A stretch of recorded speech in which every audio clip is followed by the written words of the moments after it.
আসসালামু আলাইকুম। চাঞ্চল্যকর তথ্য, চাঞ্চল্যকর একটি খবর। বিএনপির পক্ষ থেকে জামাতে ইসলামকে নিষিদ্ধ করার দাবি তোলা হয়েছে। আমি কথাটি আবার বলছি, বিএনপির পক্ষ থেকে জামাতে ইসলামকে নিষিদ্ধ করার দাবি তোলা হয়েছে।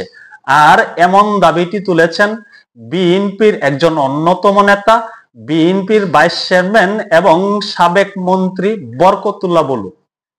বরকতুল্লাহ বুলু বলছেন, 2000 হত্যা আর 20,000 আহত করা আওয়ামী লীগ নিষিদ্ধ হলো, 30 লাখ হত্যার জন্য জামাতকে আগে নিষিদ্ধ করা উচিত। যে দোষে আওয়ামী লীগকে নিষিদ্ধ করা হলো তার চেয়ে বড় অপরাধ জামাতে ইসলাম করেছে। জামাতে ইসলাম এদেশে 71 সনে 30 লক্ষ মানুষকে হত্যা করেছে, শহীদ করেছে। কিন্তু সেই দলটি নিষিদ্ধ না হয়ে যাদের গাড়ে 2000 হত্যাকাণ্ডের দায় দেওয়া হচ্ছে তাদেরকে নিষিদ্ধ করেছে এই অন্তর্বর্তী সরকার। এখানেই বড় প্রশ্ন তুলেছেন এবং দাবি তুলেছেন, যেখানে 30 লক্ষ মানুষকে হত্যা করলো যে দলটি, তাদেরকে কেন নিষিদ্ধ করা হলো না? তাদেরকে তো আওয়ামী লীগের আগে নিষিদ্ধ করার প্রয়োজন ছিল, কিন্তু তাদেরকে নিষিদ্ধ না করে আওয়ামী লীগকে নিষিদ্ধ করা হলো। আওয়ামী লীগকে নিষিদ্ধ করা হয়েছে মানবতা বিরোধী অপরাধের কারণে। 2024 সালে আওয়ামী লীগ গণহত্যা চালিয়েছে। আওয়ামী লীগের সভানেত্রী তৎকালীন প্রধানমন্ত্রী শেখ হাসিনার নেতৃত্বে এই ধরনের হত্যাকাণ্ডের ঘটনা ঘটানো হয়েছে বলে অভিযোগ করা হচ্ছে, কিন্তু সেই অভিযোগ এখন পর্যন্ত প্রমাণিত না।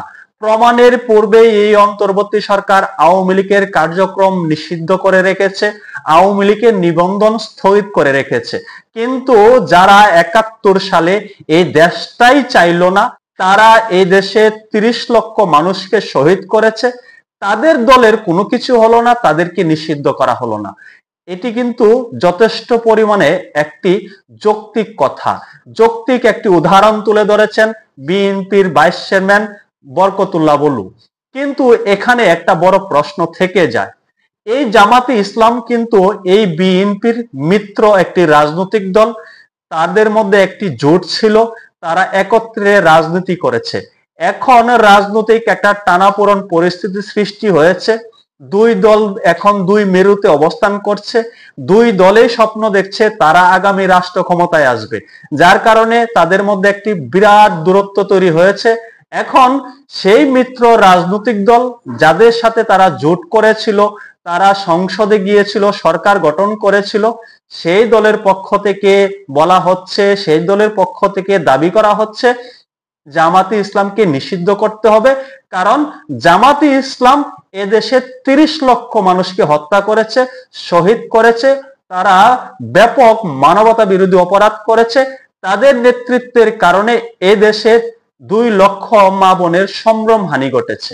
এটা উদাহরণ দেওয়ার মতোই ঘটনা, উদাহরণ টানার মতোই একটা বিষয়।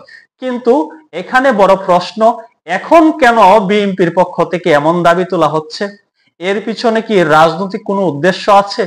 যদি রাজনৈতিক বড় কোনো উদ্দেশ্য না থাকে, তাদের সাথে তো তারা মিত্র হিসাবে কাজ করেছে, তারা একসাথে সরকার চালিয়েছে, তখন কেন বিএনপির পক্ষ থেকে এমন দাবি তোলা হলো না? তবে আওয়ামী লীগকে যেভাবে নিষিদ্ধ করা হয়েছে এই নিয়ে ব্যাপক প্রশ্ন রয়েছে। অনেকেই এটাকে একেবারে কালো আইন বলে আখ্যায়িত করেছেন। আওয়ামী লীগের বিচার হলো না, দোষী সাব্যস্ত করা হলো না, আদালত থেকে দোষী সাব্যস্ত করা হলো না, তার পূর্বেই আওয়ামী লীগকে শাস্তি দেওয়া হয়েছে, আওয়ামী লীগকে নিষিদ্ধ করে রাখা হয়েছে, আওয়ামী লীগের নিবন্ধন স্থগিত রাখা হয়েছে।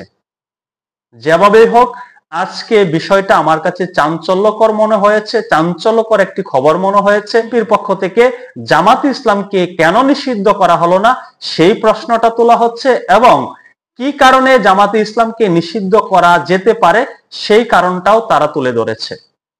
দেখা যাক কি হয়। সকলে ভালো থাকবেন। আল্লাহ হাফেজ।